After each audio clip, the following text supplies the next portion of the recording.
Judaism, Christianity, and Islam have suggested that God is above the world, a transcendent God, a creator God that orders and has a presence, but is lifted up out of the world.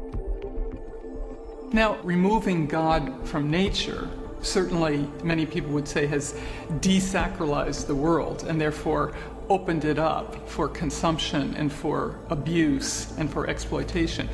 There's some definite truth to that. You know, we in our lives are all about maximization. The maximization of profit is seen as this huge good, whereas that's not really the case there. No one's out to maximize. That's not really a concept. People are out to continue, to sustain. We can say it is just two different worlds, and we are depending on nature here, and there people are depending on scientific funds.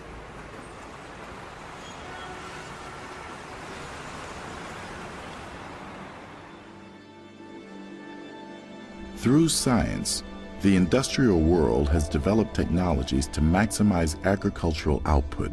These pesticides and fertilizers were first used in the Green Revolution of the 1950s and 60s. Supermarket, symbol of the high standard of living today. These products come from farms and ranches despite distance and season. They are the result of a miraculous agriculture. Tremendous advances on the farm and in the marketing system have created this miracle. The miracle whereby agriculture has advanced more in the space of a single lifetime than world agriculture had in more than 7,000 years. Today, agriculture is going far beyond nature to produce new miracles for an even better, more abundant life. I wasn't there for the first Green Revolution, but some of my colleagues at the Rockefeller Foundation were. And the story they tell is that the world was really concerned that Asia was going to hit a population bubble, and there was no foreseeable way to feed the population. And so there was really a concerted effort, sort of like a space program type, grand challenge to develop ways to allow Asia to feed itself. And those focused really on two principal crops, wheat and then on rice. These crops really took off and really solved, for the time being, that population problem. Fed a massive amount of people on a small amount of land. That was what it was all about, was maximizing yield. And it worked. They maximized the yield. But the problem is that, A, you have to have a very, very small genetic base in order to find that sweet spot, as it were. And B, if conditions aren't perfect for it, then it doesn't do very well. If there's variable conditions, some years it can fail entirely. So it set up a system where if you had all the inputs and you could set it up exactly right, you would maximize your yields and you would do great. But if there was any other circumstances, then you were worse off than you started. Despite the detrimental effects of the first Green Revolution worldwide, and especially in India, international organizations and agricultural corporations are reusing these technologies and are preparing Africa for a new green revolution. Here in Africa, we've got a problem. There's not enough food available to the poor. People are losing their lives over that problem on a daily basis. We feel that this is an overdue priority. Hunger in Africa cannot continue.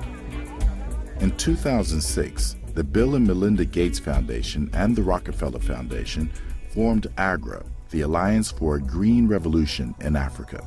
AGRA's goal is to fight hunger by bringing Green Revolution technologies to small-scale farmers. But not all African farmers are welcoming these new saviors. Now, who are the proponents of the Green Revolution in Africa? Does it have its origin in Africa? The concept in itself is foreign. It's not like supporting the farmers to develop their own and grow with their technology. It's bringing in, grafting the foreign technology, grafting the foreign idea on the farmers.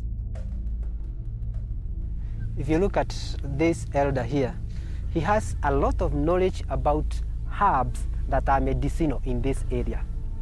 But he has no space to give that knowledge, to pass that knowledge to the younger generation.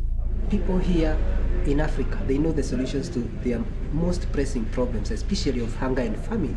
But rather than be given opportunities to harness their knowledge, what we are seeing is that quick fix solutions are being formulated out there, like prescriptions in medicine, and they are brought and we are told, take this to deliver you.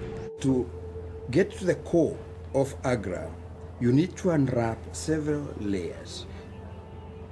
You need to see who the players are, who have come out as philanthropists coming to help, but whose ultimate goal, we are sure, is not philanthropy. We're aware that there's skepticism over whether Agra is simply trying to pave the way for American businesses or businesses from other parts of the world. And I honestly don't know where that skepticism comes from, because if people would come out and see who we're working for, they would immediately realize that this is all about local. We work with local farmers, local technicians, local plant breeders. I don't agree that by involving a handful of farmers is actually a farmer-driven process. If anything, this is behind the scenes, corporate-driven process. Agra is about profits. It's about making profits for those who are producing the chemical fertilizers, the chemical sprays, and the improved seeds. If Agra started a project like that here in this village, we are going to see reduced income for the people because they are going through banks, assisting banks to offer loans to farmers. So you go get a loan from the bank, you buy seeds, you buy fertilizer, and you buy chemical sprays. You go and plant. You have no control whatsoever about the climatic changes. So instead of rains, there is dry weather. The crops fail. So what happens? And you have a loan at the bank. So that means that you go dig deeper into your pocket. If you have a cow, you sell. If you have a goat, you sell so that you can furnish the loan in the bank. So rather than improve the livelihoods of the people, it's going to make them more deeply in debt. I think the answer that we are often hearing right now to the challenge of food security in the future on a planet with soon 8-9 billion people, to just invest in more herbicides, pesticides, hybrid seeds, irrigation and fertilizers, clearly does not hold the full answer. First of all, because we have learned that that kind of high input agriculture has a very high price on the very productive capital that a farmer has: land, water, the resources that are around him or her.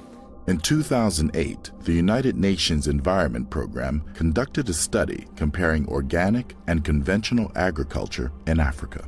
What we found is that particularly in East Africa, there were actually significant increases in yield. In fact, 128% increase in yield, and that is certainly outperforming traditional agriculture and even outperforming some of the modern, let's say, industrial agriculture. According to the report, organic agricultural systems are making a significant contribution to the reduction of food insecurity and poverty in areas of Africa.